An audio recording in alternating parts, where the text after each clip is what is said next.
So this is where I ended up last time after my second coat of darks. Now it can go a little bit darker. It will go a little bit darker.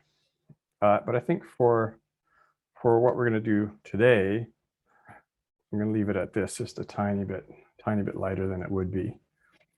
Again, just erring on the side of being a little bit lighter with these bottom layers. So I'm going to explain the palette, how I set it up and how it works. You're going to be doing one of these, what I call flesh ball. I've got many of them kicking around just from, different demos from different classes. It's just an explanation of how the palette works in a very simple way to get the sense of rounding.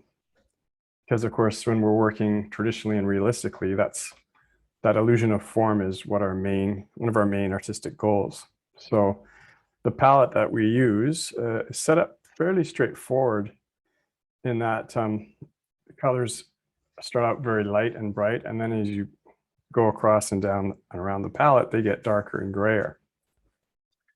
So it makes it a little bit easier than, say, mixing just primaries or the usual kind of, say, 4-color palette that was very traditional in some parts of art history. There are as many palettes or types of palettes and paint uses as there are artists. Every artist kind of comes up with their own version of it.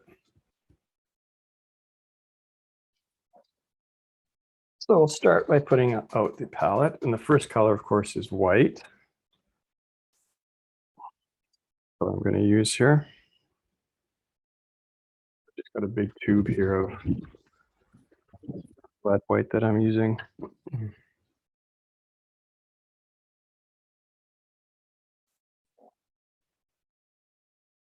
Lead white is a really great color for working with flesh because it's a warm white. It's also very thorough dryer, and it helps the colors on top of it dry faster too. So white first, and then I go into the next color I had you get was a yellow, a cadmium yellow. So that's a nice bright yellow. You don't need much of this.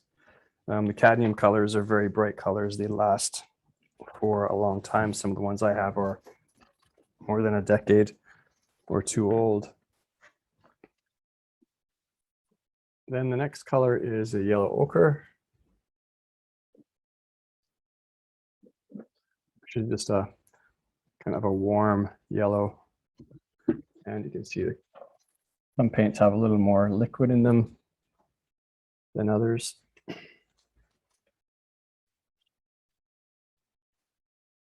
After that, I go into reds. Cadmium red is a good kind of red to use. The traditional color is vermilion, which is very expensive these days. So our basic flesh color is like gray orange, right? So between these 3 colors and white, you'll get some of the lighter colors up in here. Then as I go down, I move into the some of the umbers. So first one I suggested was either the burnt sienna or red umber. This is the red umber. Burnt sienna is a little bit lighter and brighter than this. The red umber is a very specific color, comes from one manufacturer, and that is Old Holland. Sorry, Michael Harding makes a red umber, but it's not as good as the Old Holland one. Then had a burnt umber.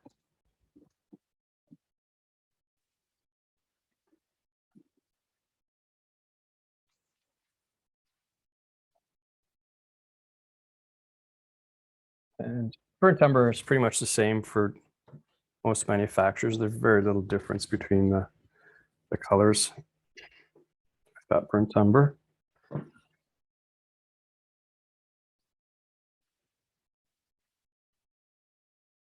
On the screen and even on the palette, they look very dark. They're pretty dark colors. But we're going to do some adjusting of them.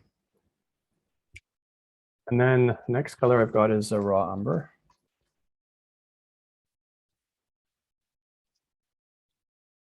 And then followed by a green, an olive green. Now you can use an earth green, which is just kind of a darker kind of brown green.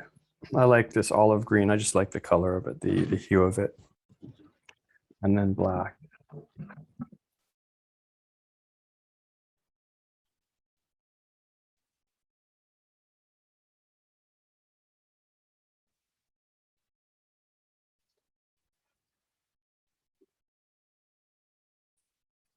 Okay.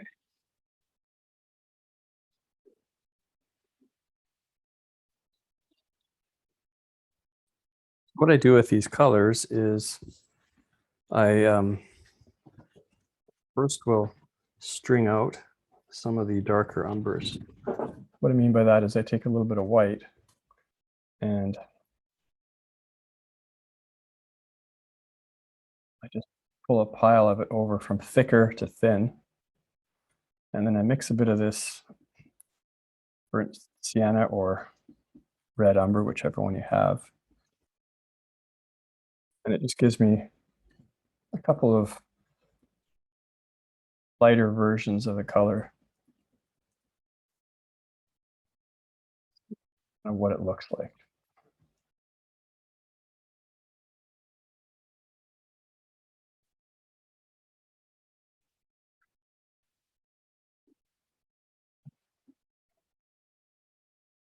Okay, and then the next one is the burnt umber.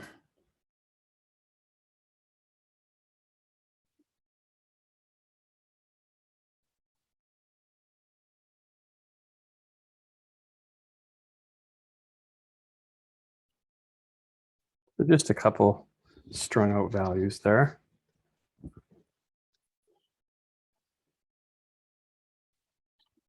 And then onto the raw umber.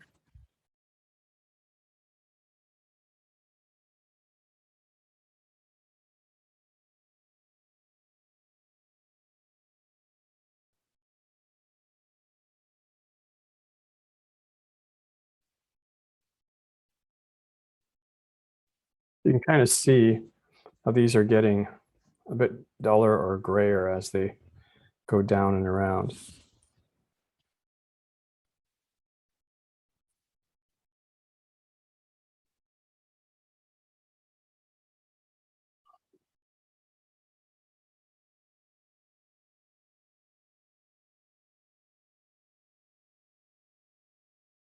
And the green.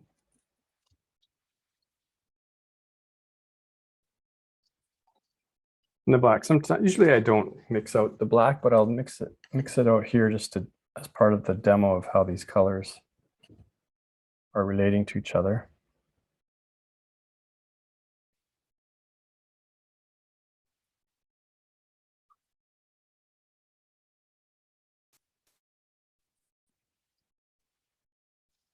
So the idea with the palette is that you're tuning your palette like you tune an instrument. Palette is your instrument, obviously, very much so your instrument, so that you can make beautiful music. So if your palette is all chaotic, you're not going to have necessarily a well-organized painting. So you want to make sure that your colors are organized in a way that's simple and let's say easy for you to use. And there, again, there's different versions of the palette. Now up here, I'm going to premix what I call the base flush color. So just some yellow and a bit of red. People, well, even, I was gonna say Caucasian people, but even darker people are a version of these colors here. So lighter skin would be a little less of these darks in here. And as you get darker skin, you can kind of move down into these darker colors. So So we're either a little bit more red or a little bit more yellow or a little bit darker red or darker yellow. So I've got this kind of gray orange here. I'm going to string that out as well.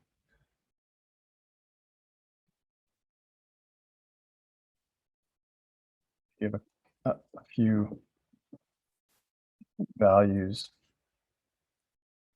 These I make a little bit bigger pile. So it depends on, I'll look at my model and I'll see what the skin color is to decide how much yellow versus how much red I'm going to use.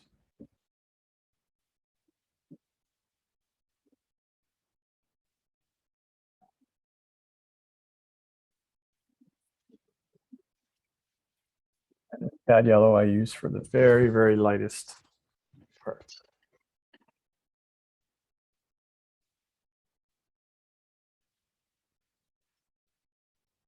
Okay, so hopefully you can kind of see how this is set up, where it's going from, you know, these lighter colors.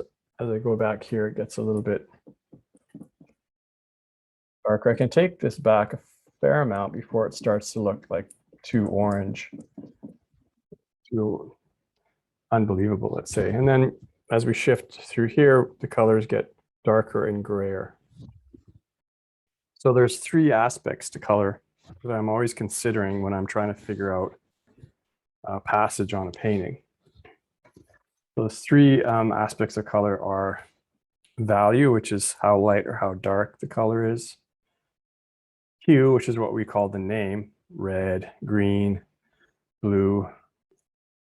Usually we stick to the primaries. Or you can think of cooler or warmer, which would be a little bit more blue or a little bit more red, let's say, or red, yellow. And then chroma. So chroma is how bright or how dull a color is. Right? So just an example. Well, both of these yellows, they're both yellows. This one is brighter, it's got higher chroma, and also lighter than that yellow. So this is duller and grayer. Okay. This raw umber down here is also a yellow. It's a very low chroma, dull yellow. So let's say I need to mix a dark version of yellow, like a lemon that's turning away. You know, how do you make that yellow turn dark, but also keep the hue? Right? You can add black, but black, of course, is a blue, and it's going to shift that yellow to a bit more of a lemon, a bit more of a green color. So the nice thing about these umbers is that you can gray down the colors. You know, this is more of a yellow hue. This is more of a sort of an orange hue. And this is more of a red-orange hue. So hopefully you can kind of see, even just looking at the palette, how I've mixed some of these colors up on here. I've got another, so I've just got these little scraps of canvas. I've done so many of these that are kicking around. I just kind of reused them. I just painted a bit of gesso on the back of this one here, and just scrubbed a little bit of raw umber just to cut some of the white.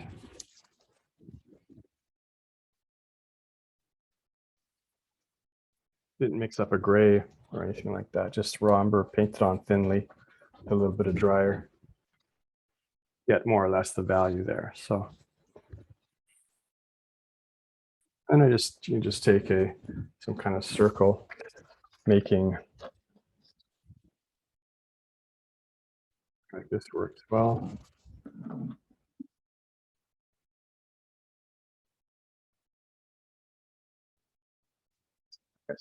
Be able to see my white pencil here. Yeah. Not as good as I would like.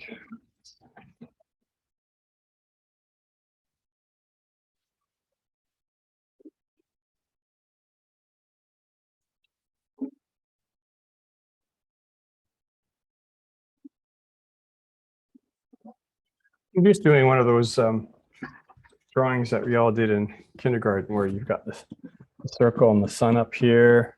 The sun's coming this way, so you got to make it turn. That's what we're going to be doing, just practicing with this flesh ball. What do I call the flesh ball?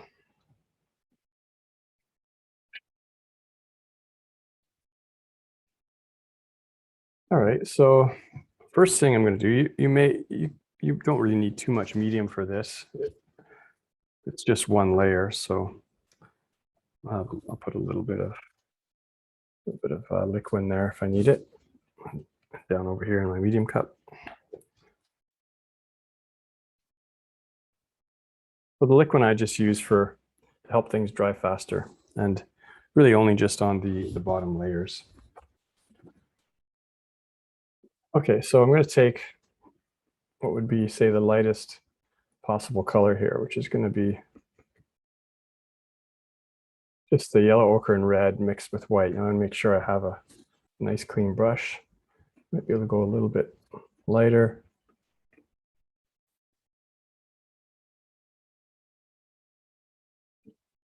I'm just really making this stuff. I'm going to start by putting in this flesh color, nice and big and broad.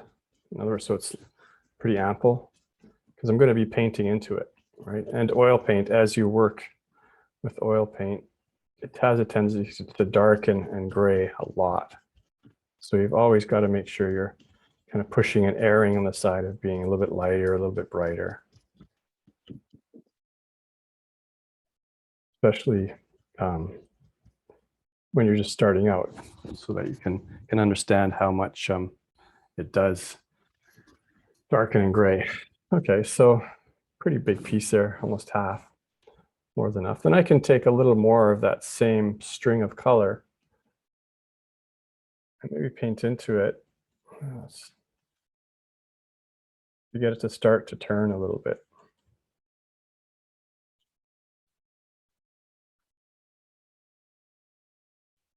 You know, a little bit of rough blending.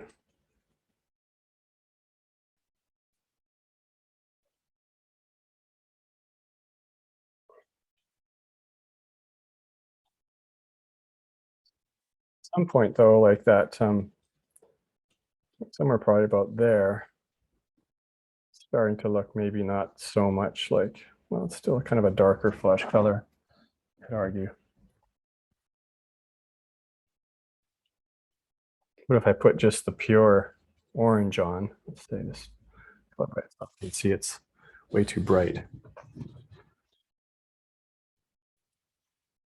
So I'm just concerning myself with trying to get this to turn.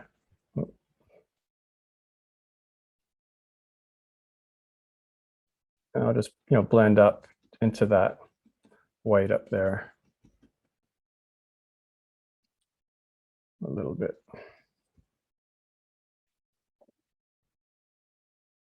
Okay, then I'll have to switch brushes, because it's more or less one brush per color.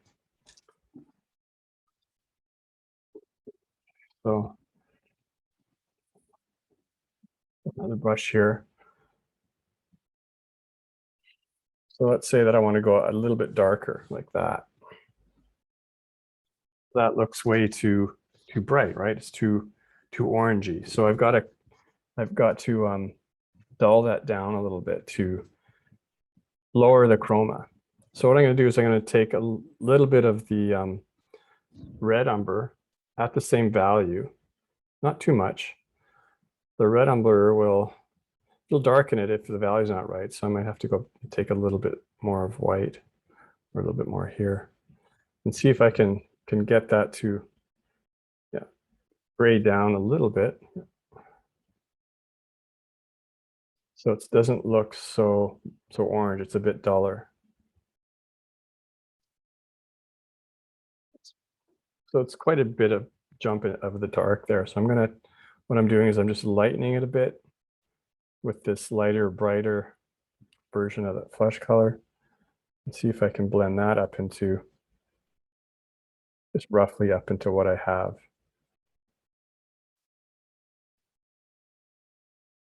So right here, it's just on the edge of being a little bit too bright, not believable as a flesh color. So here too, I'll now switch to another brush or clean my brush off. Maybe I'll just clean this brush off, easier.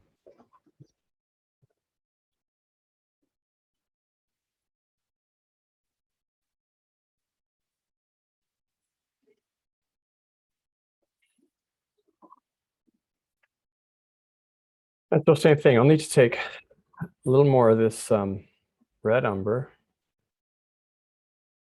to get the right value, but right away it's too dull too soon. So I need to bring the chroma up. Now I bring the chroma up by adding a brighter color. So I'm going to go back up to this flesh color, just mix it in. That might be still a little bit too dark. More from here. Let's see how that looks. A bit too light because it's almost a little bit lighter than what's above it. And still a little bit dull, so I need to take a little bit more of the color from up here and see if I can blend it in to make that a little bit less dull, a little bit brighter.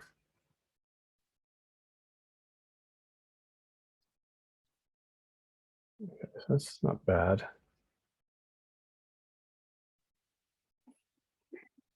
Thing is, this is a red, so it's changing the hue to shift a bit more red. So I've got to make sure that I probably add a little bit more yellow in there too, just to keep it in that kind of orange family.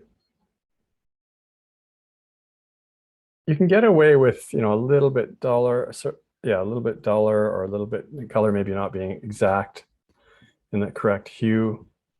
Those are a little bit more flexible, but you've got to make sure you get the value. The value is what's going to make it turn.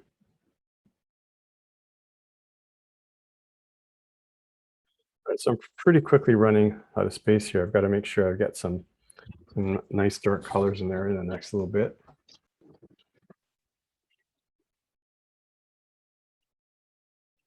All right, so at some point here, I'm going to go a bit darker with this color, and it's going to look not quite right. Let's just see how I can go a little bit darker there.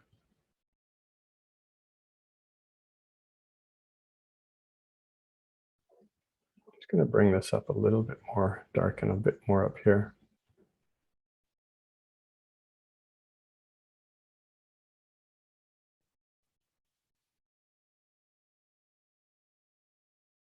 Up here, I'm just going to bring these darks up a little bit more.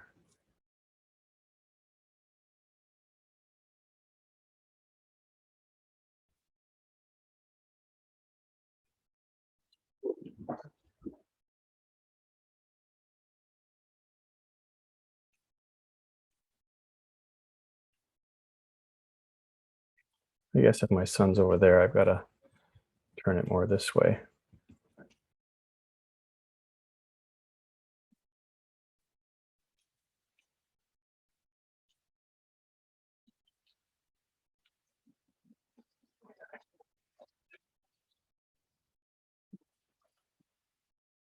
So this is just a darker, more of the, this pure red umber without any white or a little bit of white, and some of the darker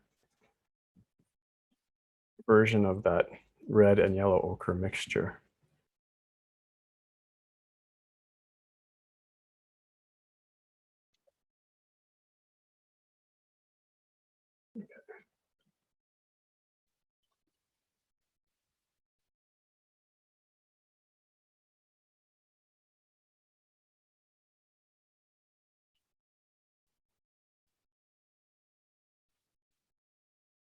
Okay, at some point here, I want to leave a little bit of room for the shadow. So what I'm going to do is I'm going to go really dark,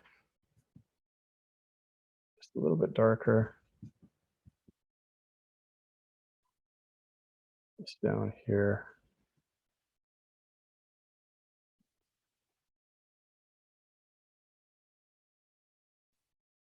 So this is just the red umber a little bit of the burnt umber. So not the, yeah, well, the red umber with a little bit of white and a tiny bit of burnt umber.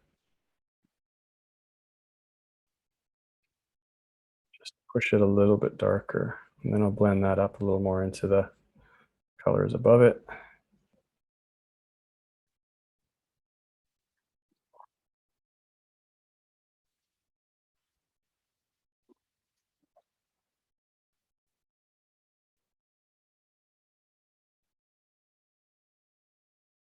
I'll try and push these up a little more just so I have a little more space to turn the darker darks.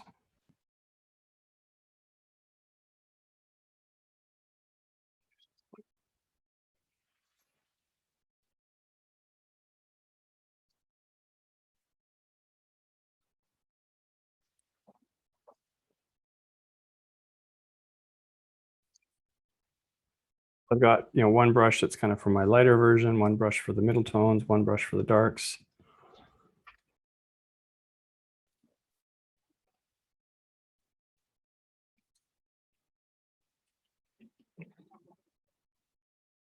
And then I'm going to put a little bit of a shadow just here. And a good shadow color is just burnt umber, some red umber and white, a little bit of white.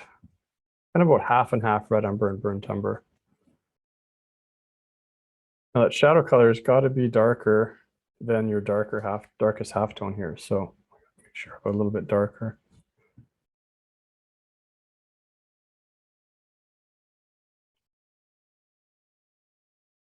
So the darkest halftone is the darkest part of the light of the object. Okay. That's these colors right in through here. And then the shadow is a different entity. So the shadow colors and the light colors are always separate. So your lightest shadow color should always be darker than your darkest light. It's like a mantra. You got to say it a few times.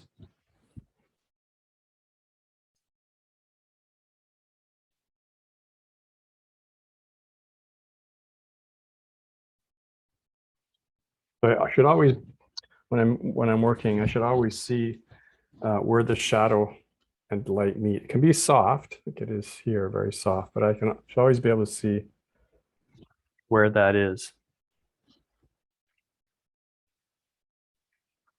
Let me pause there for a second.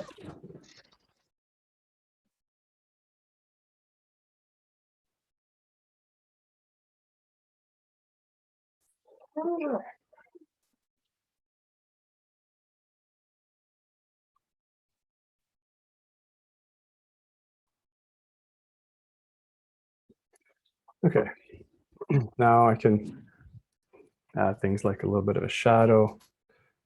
Shadow just be number. Shadow somewhere like this. I'm just trying to teach you some very, just simple concepts.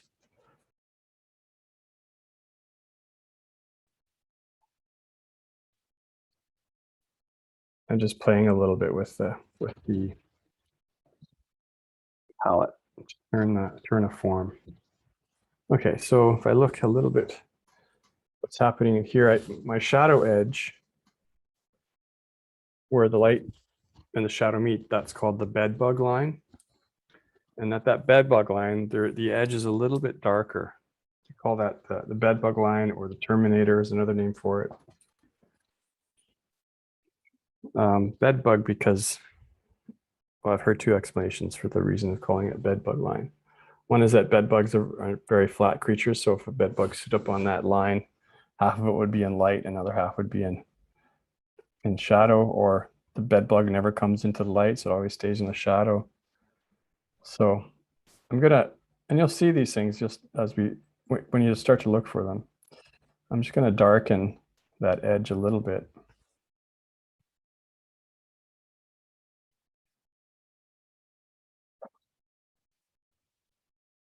So we can see a little bit better the separation between light and dark.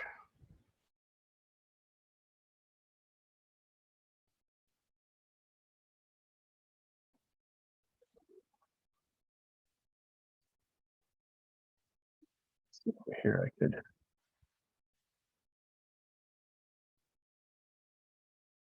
probably just go a little bit darker there.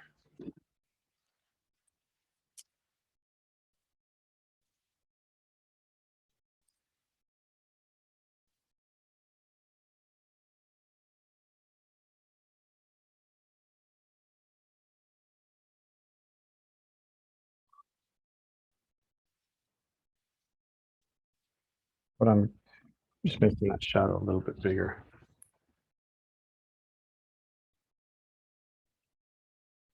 Okay, so I've made it a little bit darker. Could be even a bit more darker if I take a little bit of the raw umber, which is just slightly darker than the burnt.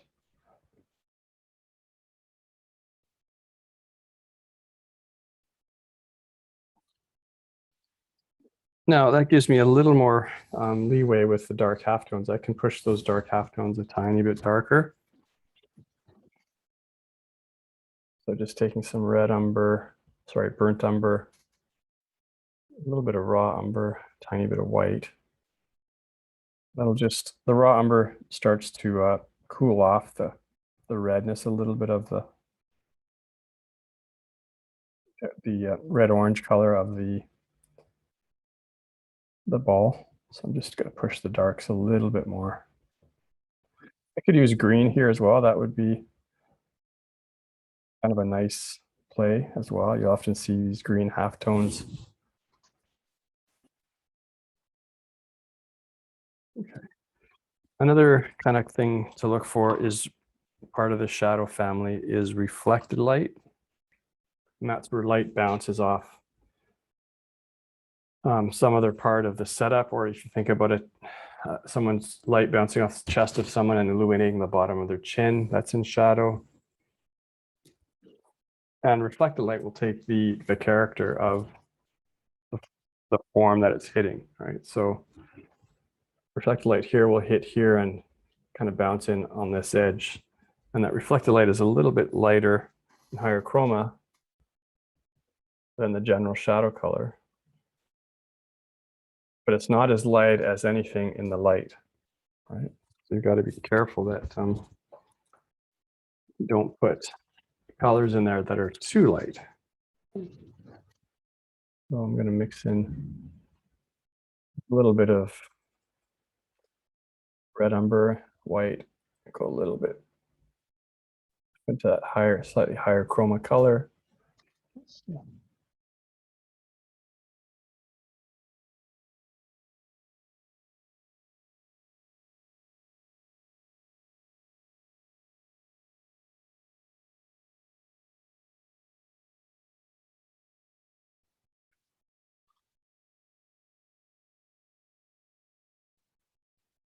A little bit light, tiny bit lighter.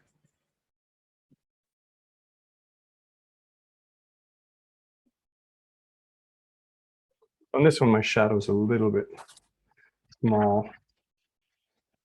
You can see it a little bit better on this one, where the light's kind of bouncing up in there, illuminating the edge.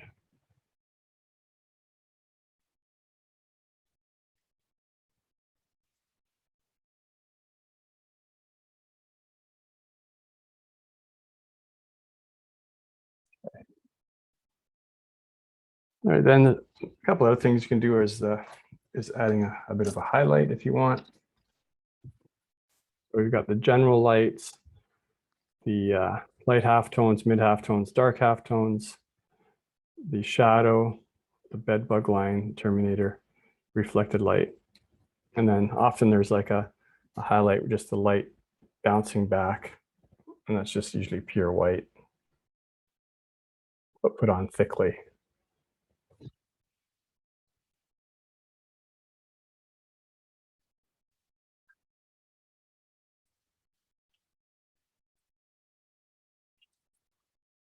And if you want, you can darken the background. If you get into a little bit of playing with color, since you've got these really warm colors in here, you'll want the background to be probably more of a cool color, although not necessarily. You can if I put in a green, which is what I'm going to do, you'll be working with a complementary color scheme, red, orange, and green. If you put in just a lighter brown like I have here, more like, say, an old master's look.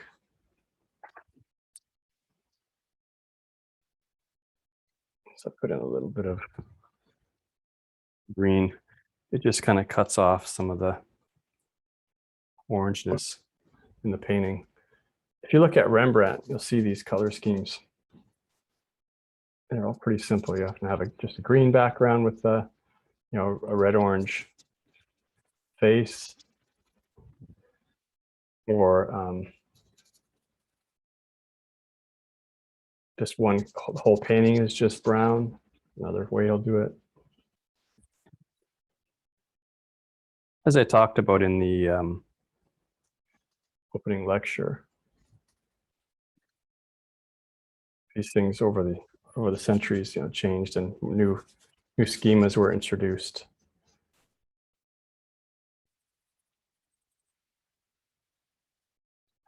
When I was studying at the Angel Academy, we used a green wall. We had a green painted background, which worked really nicely with the Italian models whose flesh was very much like this, very brown.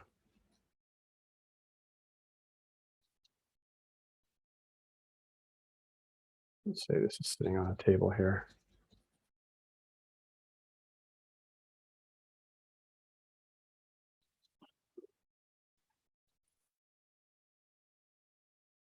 Something like that.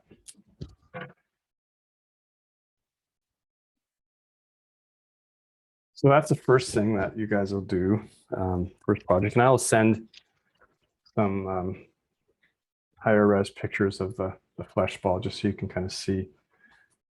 At least these two, I may have a couple more, just to have some examples in front of you with some of the annotation as well of, what I was talking about with halftones and reflected lights and whatnot. Okay. So now we're going to move on to the actual portrait and the first stage of the coloring, which is called the bead color lay-in or dead coloring. There's different names for it. So let's take. All right, so hopefully you have the image that I sent you of this guy, so you kind of follow along.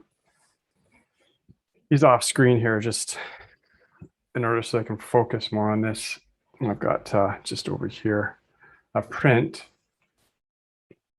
but I work between a print and off screen. But for this stage, print is fine. So what I'm going to be doing is called the big color lay-in. What's one name for it, or dead coloring.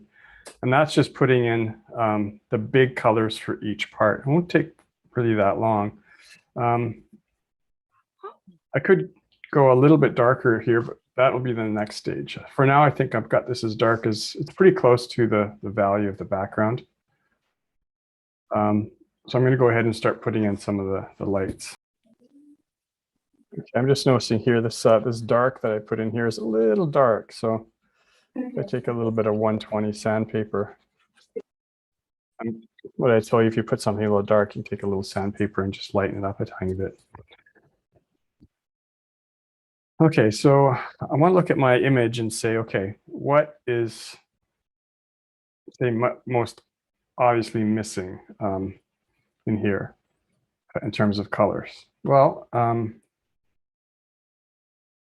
why not start with the flesh? We've got kind of something happening and everywhere else, this kind of wash drawing stage. Why not go ahead and put in some of the flesh? So I'm not going to work on getting like, it's lighter here, then it gets a bit darker here, and it gets darker as it turns around and darker as it turns down this way. First thing to do, I mean, you can work that way in a little bit more advanced stage, but because I want to show you guys all the stages, I'm just going to put in the one big color that's going to govern all the other colors in that area. So it's this version of the colors up in here. If I look at it, some parts are a little bit more purple, some parts are a little bit more gray brown, some parts are more green. But what would it be like if I took all the colors in that area and just mix it up, even it out, and put it on there? Okay. So let's try that.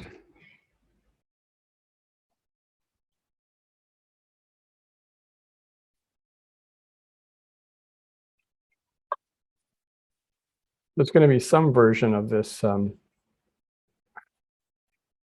I could just say, oh, just try that. What's that look like? It's actually not bad. It's maybe a little bit too high chroma, maybe a tiny bit light. Okay, so if it's a bit too high chroma and a tiny bit light, what do I need to do? I need to darken and gray it a bit. I can darken and gray it with any of these colors, but how much, like to what about the hue, right? Does the hue okay? Well, the hue could be a little bit, maybe a tiny bit more yellow, so I'll add a bit more yellow. I'm gonna go, yeah, I'm gonna try a little bit of the burnt umber and see how that is.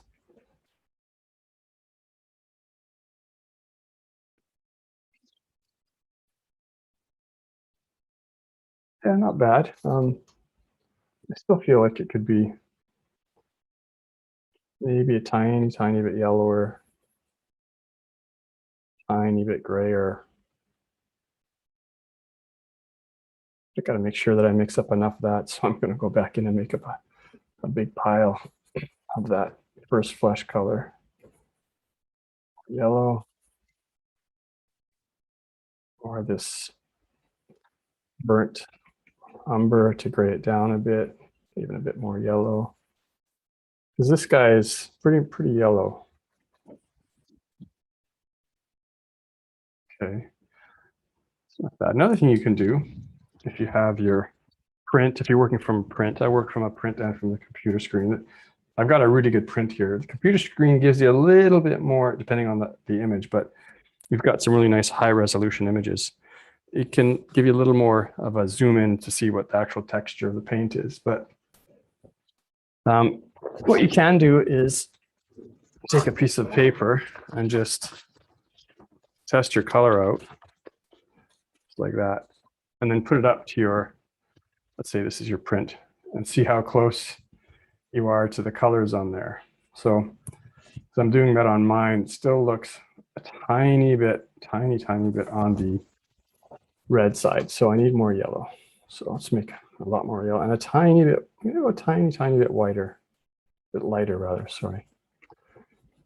Okay. That's not bad. I go with a little bit of this raw umber. It's really going to gray it down, darken it, but it'll stay in the yellow family. So I just want to see what that looks like.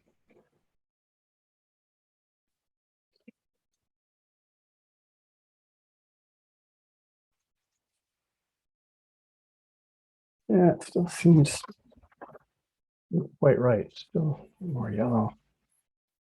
Let's really put some yellow in there.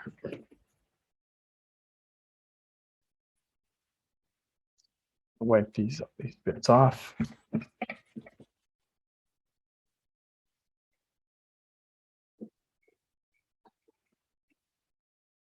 Almost yellow.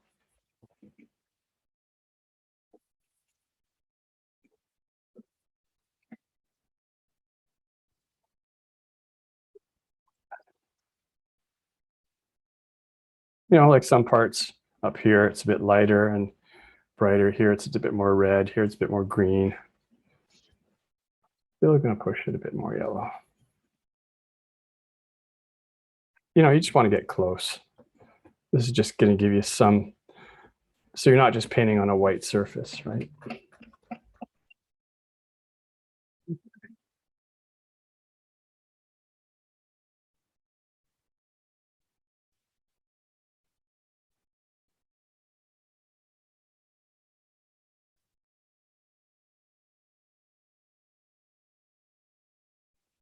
I'm covering up some of the transfer lines that I did, but I can see them. It's not so thick that I can't see those lines. I'm just like a coloring book. I'm gonna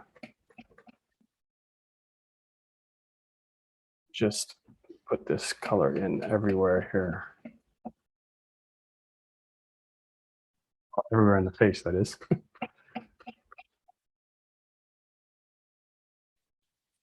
Most likely it's going to be a little on the light side anyways, because it's, you know, my background is a tiny bit light.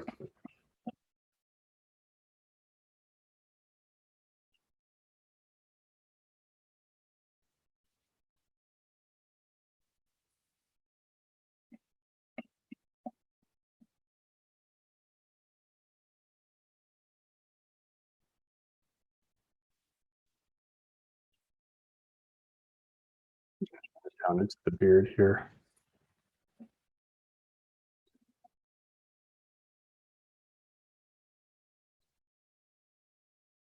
And yeah, you don't have to get fancy with brush strokes or anything yet, just a flat application.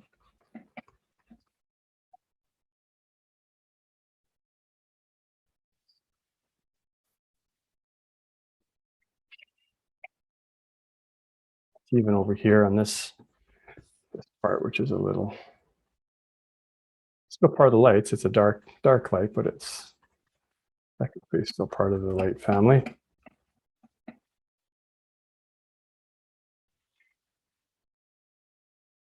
Down here.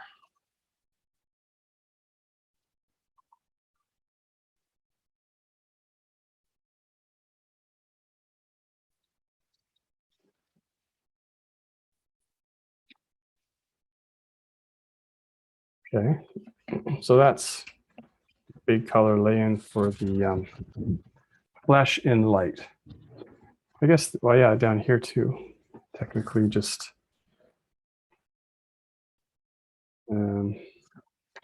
oh, this is another little mistake. This here is actually lighter. So pull some of that out. It should have been this part that's a little bit darker, but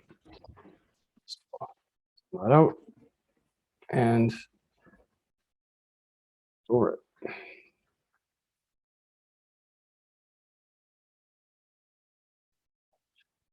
Now, the only exception here is something like the lip. The lip is still part of the family, the flesh face of the flesh of the face in light, but it's so different, so much redder that you can add a bit of red to it. So I'll just do that, add a bit of red and try and just get that color by itself.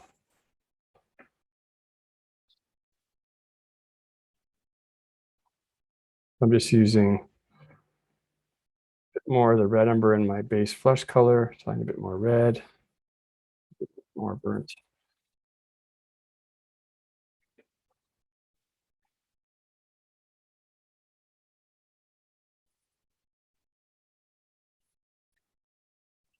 Yeah, even that's a bit light. Could probably use a smaller brush as well.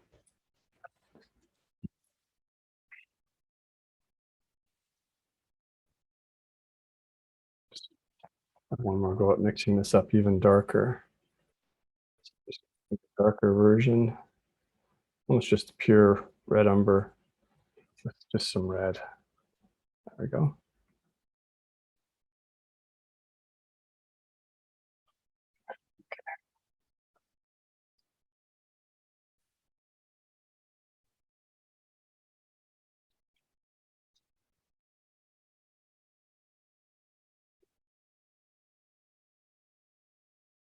Okay, next would be the hair and bearding. They're different enough that I'll probably mix up two colors for them.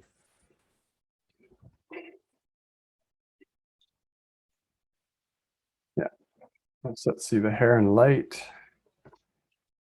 is more down in here. Red, that's the raw umber with white, but it's a little bit higher chroma. It's got a little bit more brown. So it's kind of mixture between burnt umber, raw umber, with a little bit of the yellow ochre in it. Let me just clean off my palette.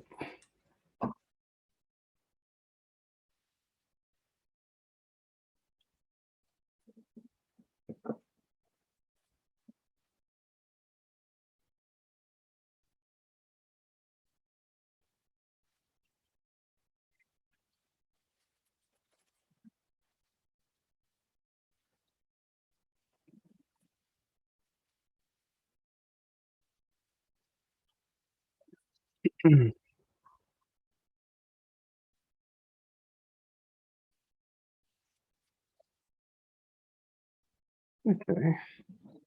get another brush. As far as brushes, usually, I mean, I'm always buying different brushes just to try them out. But for some of the underpainting, I do like to use either a bristle, something like this, bristly. Also a bristle. These brushes from Rosemary, they're the 276s. The mongoose hair are quite nice as well for all stages. Rosemary, if you don't know, is a brush maker in London. And she sells directly to artists. So they're expensive brushes, but they're not any more expensive than what you'd pay in a store, and they're, you know, much higher quality generally. Okay, so I want to get the hair in light and the hair in shadow. So I've got the flesh in light. The flesh and shadow for now is just the wash drawing still. I'm going to have to address that as well. And darken that a little bit today as well. But I'm going to first get the next thing, which looks more obvious, is some of these light parts here.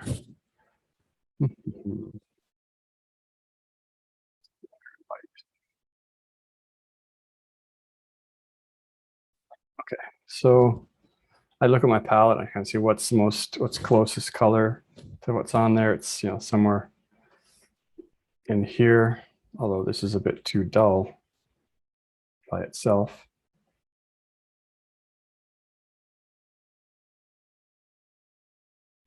So it needs to be a bit lighter, so that's easy, more white, and higher chroma, right? So it needs to be brighter. But what hue? Red, blue, yellow? Well, it's a bit higher chroma, more in the yellow family. So I'm going to go back up here and steal some of that yellow and a bit more white. See if I can get a color that's going to be bright enough and light enough. Well, actually, what I'm going to do, this seems to be better for the shadow. Quite yellow, actually. Maybe a little bit of burnt umber, just to warm it up a bit more.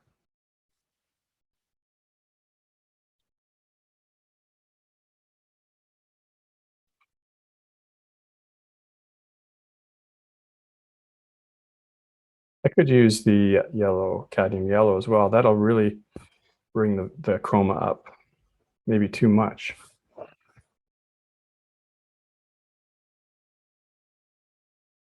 Okay. I'm just going to put in the shadow parts that I have here that seem to be working for this color.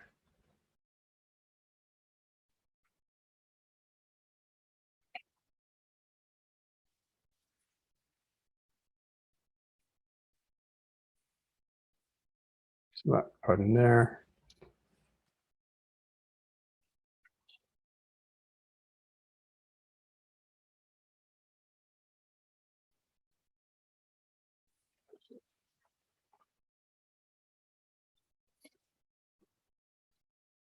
Okay, as it comes around through here, it gets, you know, even a little bit lighter. So I'll just make it a little bit lighter and just put that color on.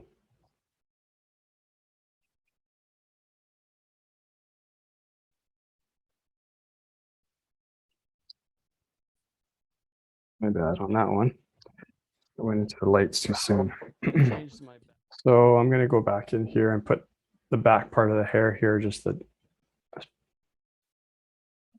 kind of the shadow part, which is actually quite a little bit different than that part up there. It's a little bit darker, maybe a little bit grayer. It's a fairly big enough shift. We could try and get a little bit closer to that. It's got a little bit of more gray, blue-gray, like the black is a blue, so it's shifting a bit more blue-gray. Whereas the raw umber is kind of a warm yellow gray.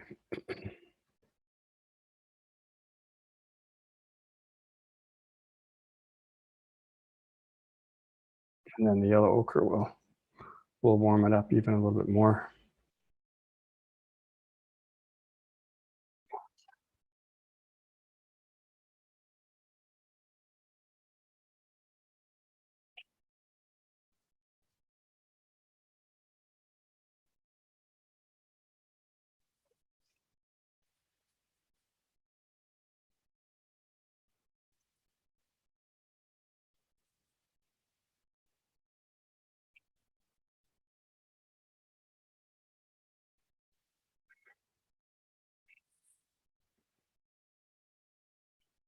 Yeah, is there any other places like this color can go up here a little bit? Over here, it's a lot darker, so I can mix that up a little bit darker as well.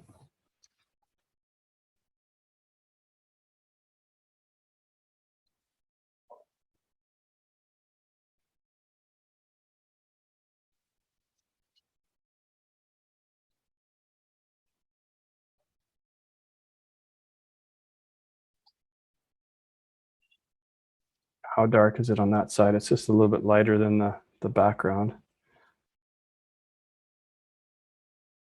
It's kind of a mix between the raw umber and the black.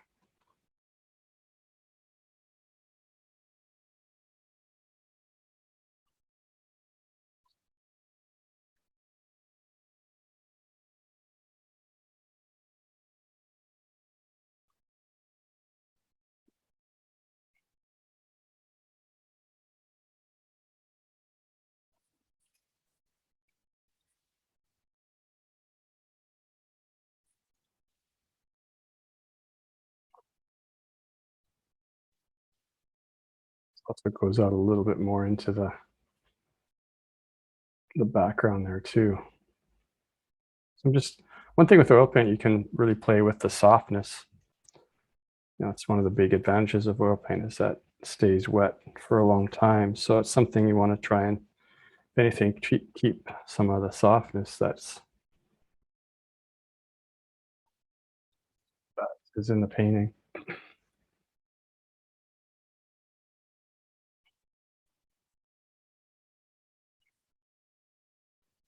All right, even some down here in some of the bearding, it gets even darker on the right side here.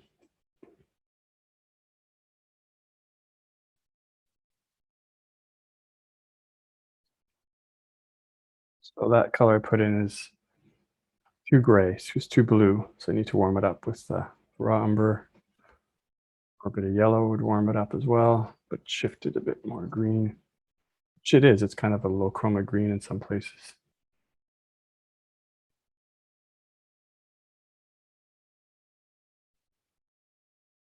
So all throughout here, the bearding kind of gets disappeared into the background.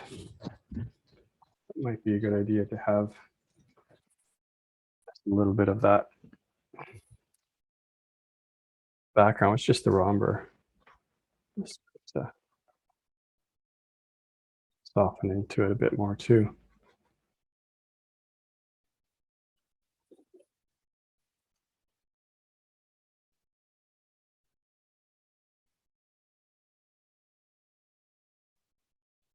And kind of comes in through here. Some of this is more of the flesh and shadow, so I'll just leave it here as well. A little bit too dark.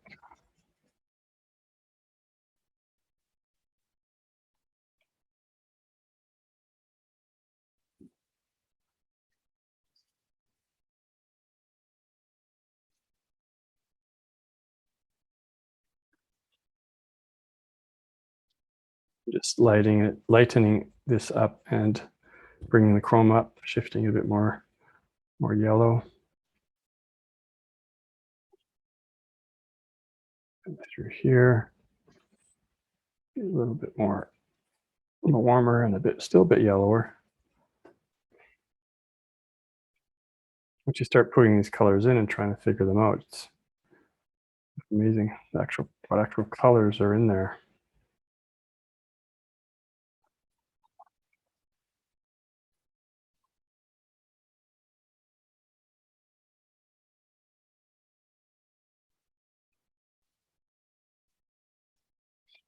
And the lighter parts, we'll just kind of put them in, mixing up more white, a bit more yellow. You know, it's got, I love to see pieces of just blue-green, more black, just kind of cool blue, some definitely yellow, brown. So all these colors are in there. We're just trying to get just a general average of them mixed together for now. It's not bad. It just needs to be a little bit lighter.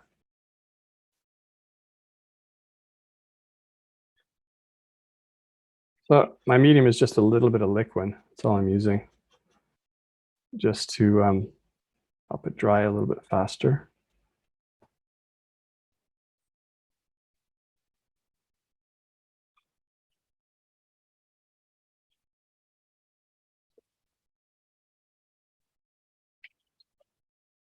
So it's a little bit like a big kind of stay coloring book. You're just putting in the big colors.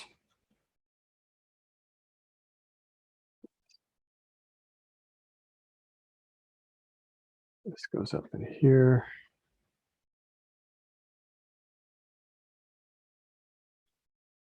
Over here, it's a little bit darker, so I'll just darken it a tiny bit.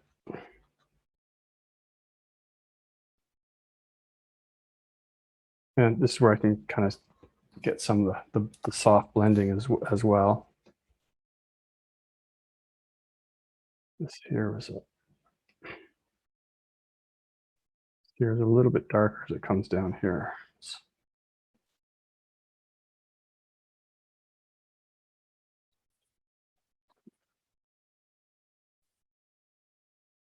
So I'm starting to shift into maybe modeling a little bit with the bearding. There's such a variety of color in there.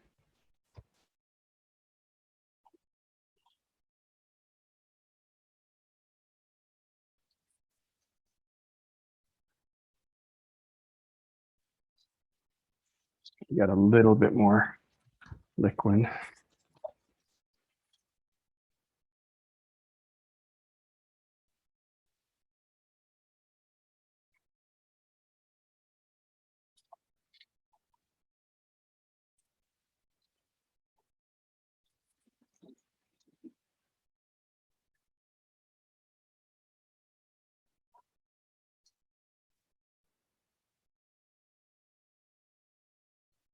Just along here, just softening some of the edge a little bit with just a bit of raw umber.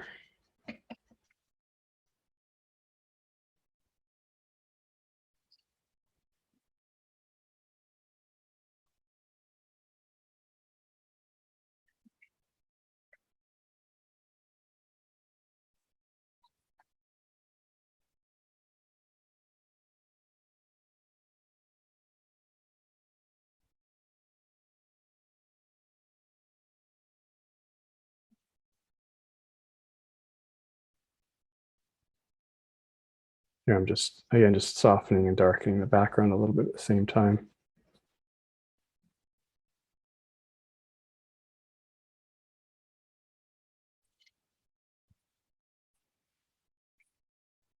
I need some of the parts in light, I guess. Into mustache here.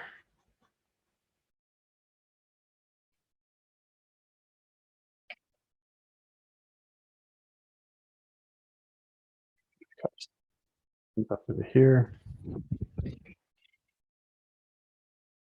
And over here, there's a bit of a dark part.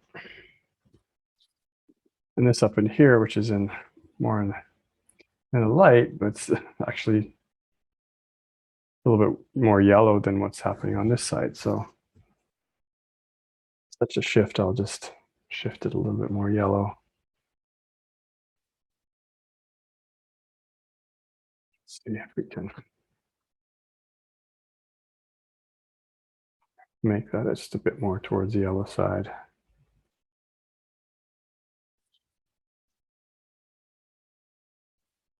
One thing I could do actually is darken and soften this part in here because it's a bit sharp, whereas on the painting it's kind of, there is a kind of tone shift down underneath the cheek here. The cheek bone is here, and then it dips in. There's a hollow there, and often that hollow is dark. It's what's happening in here.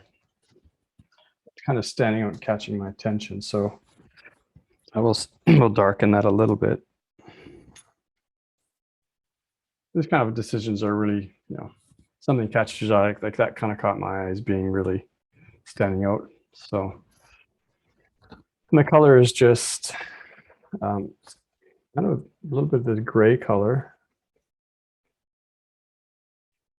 I've got a brush here that has a lot of the burnt sienna or red umber, whichever one you're using.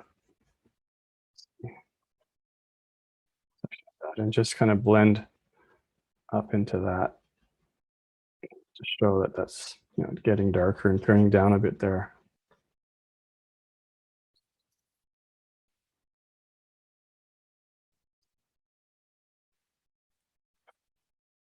So these, as I said at the beginning, all these stages, they kind of flow into each other. So, once I've got my big color set in, I might keep working. I might say, okay, now I'm going to start putting in the lights here. I'm really plowing on top. Usually what I'll do is I'll just, if I'm at this stage, I like to let it dry, then come back and work on top of it. So it just gives me another layer that it's not really changing. So it'll force me also to really impasto in to put paint on really thick where it needs to be lighter. And that's also a kind of a nice thing to have on a painting. So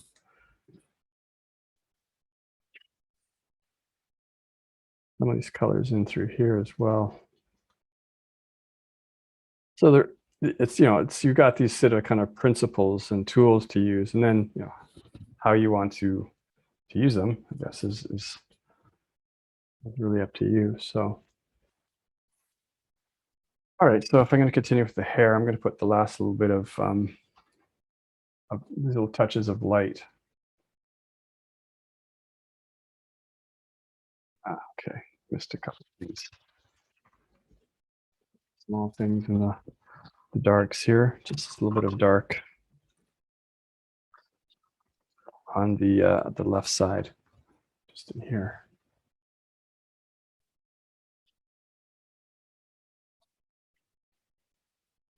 Yeah, it's kind of in with this family of darks.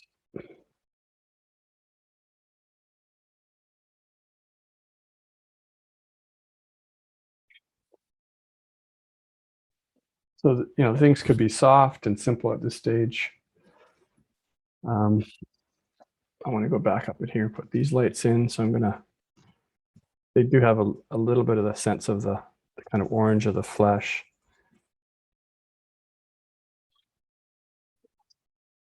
Way too dark. You can kind of see here now, like on here, how light the color looks. And then when I put it up here, how dark it looks.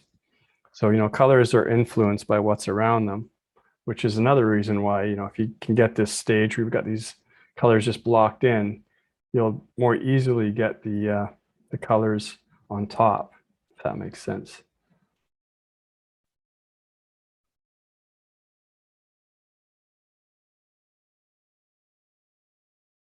And just ignoring the highlights, actually, this should still be a little bit more yellow.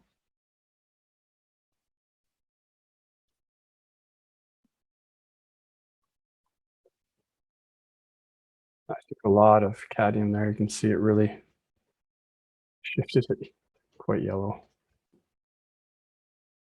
It's a bit too high chroma now. So need to gray it down.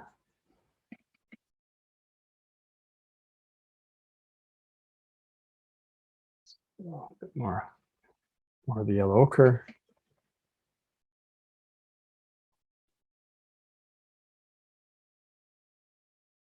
A bit more of the umber there.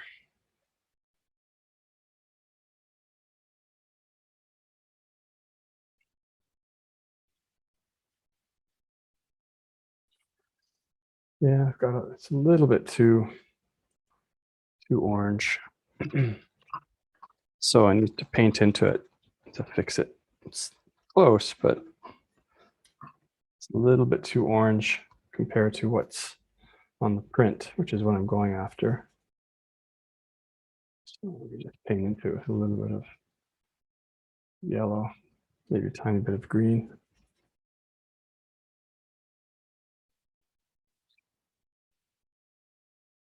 You can kind of see your palette and my palette will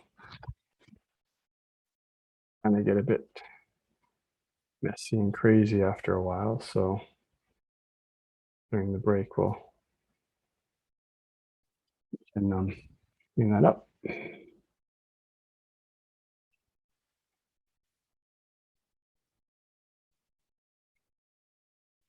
And then over here,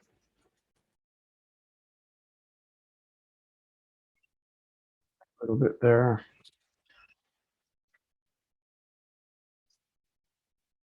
That was definitely too yellow. Darkening it down and graying it down.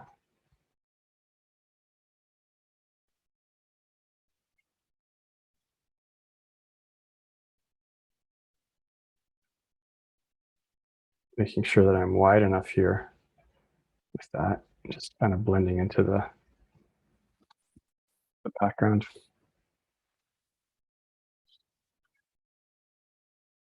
Ah, I forgot the ear. Okay, so the ear is a bit of a special case sometimes, like the lips. It's, you know, a little bit, usually a little bit warmer than the general flesh color.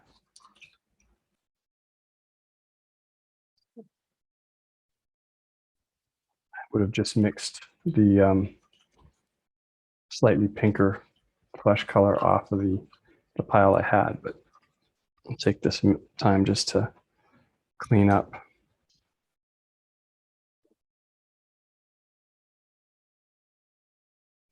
All right, yes. Susan asked, do you oil out between layers or paint wet directly on dry? Just usually I'll paint just wet on dry. Yeah. Although I know some people do oil out, but I've never done that. So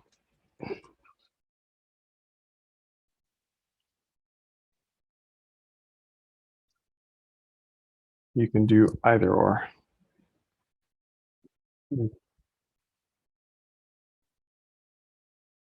I will oil in the darks though, because the darks will sink in and get lighter. So I do oil in the darks. The lights usually though, I just go in and start painting. So all right, so let me clean up my palette here.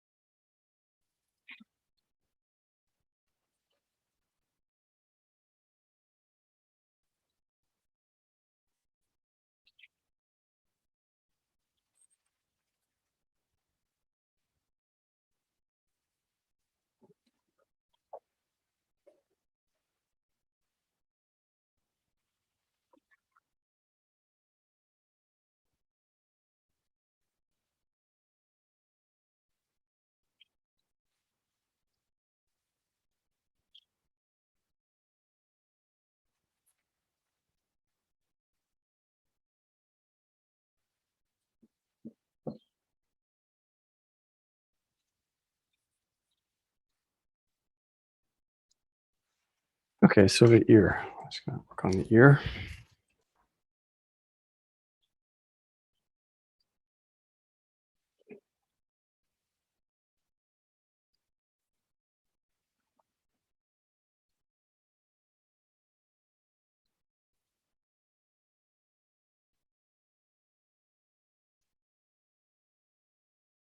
So my base kind of flesh color, a bit darker, a bit redder.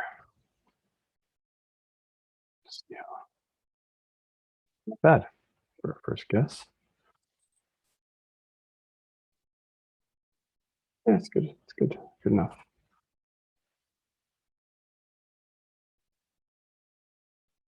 I'm not going to worry at this point too much about the shadow part. This part underneath here, the neck, could be put in. Kind of a mix between, it's got a little bit of the hair color in there as well. So I'll just gray it down with the umber.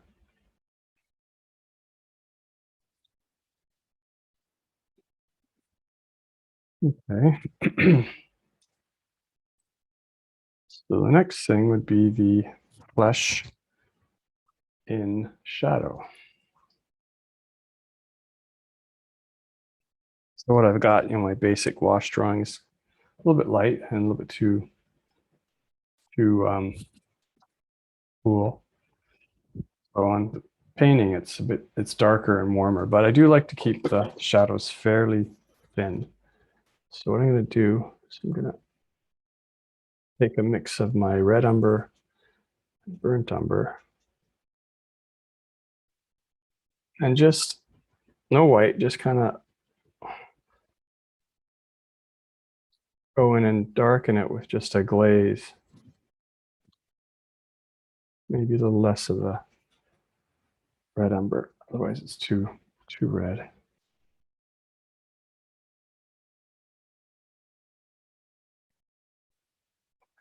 That's a little bit too red.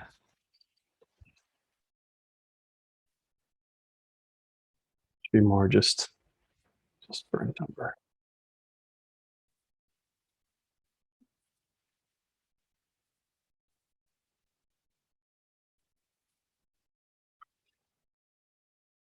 Just like to keep the shadows nice and thin, and even a little bit higher chroma than what they look like on the painting.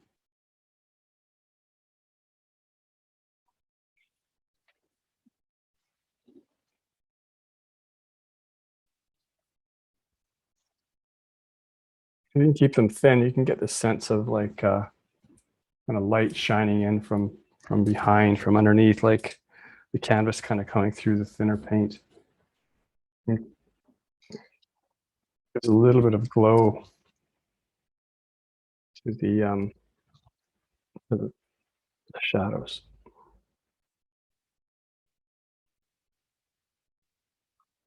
Here I'm just kind of darkening the background.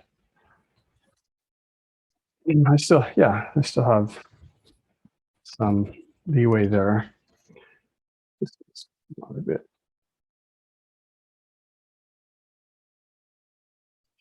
As it goes up here, it gets a little bit cooler and into a little bit more of the raw umber.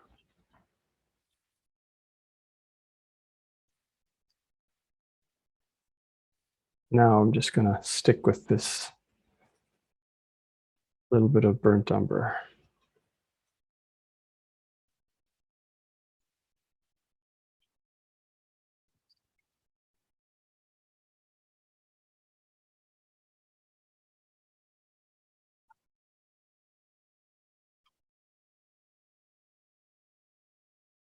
Now it's not wrong to go in and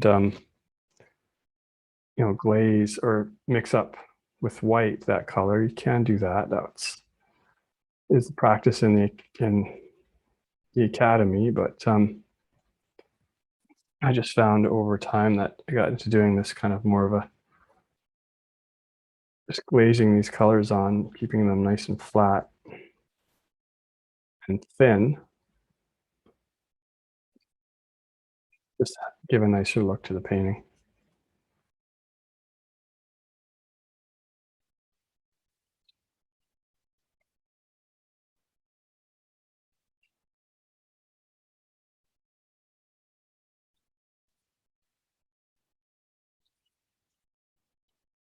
On here as well, just gonna blaze in some dark, maybe a little bit here. Look like Nicolas Cage.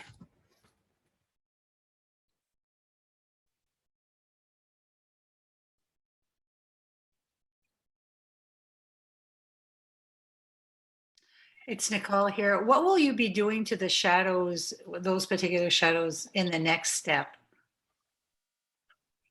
They'll be closer to the actual colors that they are.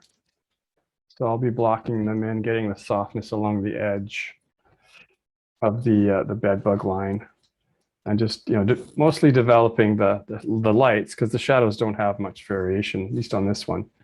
Mostly the shadows have just a little bit of a glow, and it's not like they have the same amount of variety as, say, the lights do.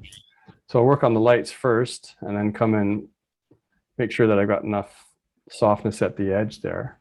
Okay, so the shadows will stay the same color, basically? No, there's variety in there. There's some places where it goes a little bit cooler, other places where it gets darker. Okay. Yeah, so you put that variety in the next step as well, for sure. Yeah. Okay.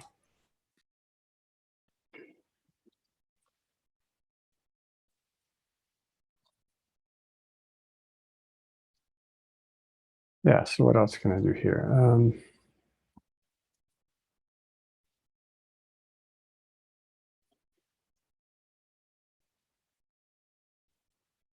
Yeah, so it's more of a shadow here too as well.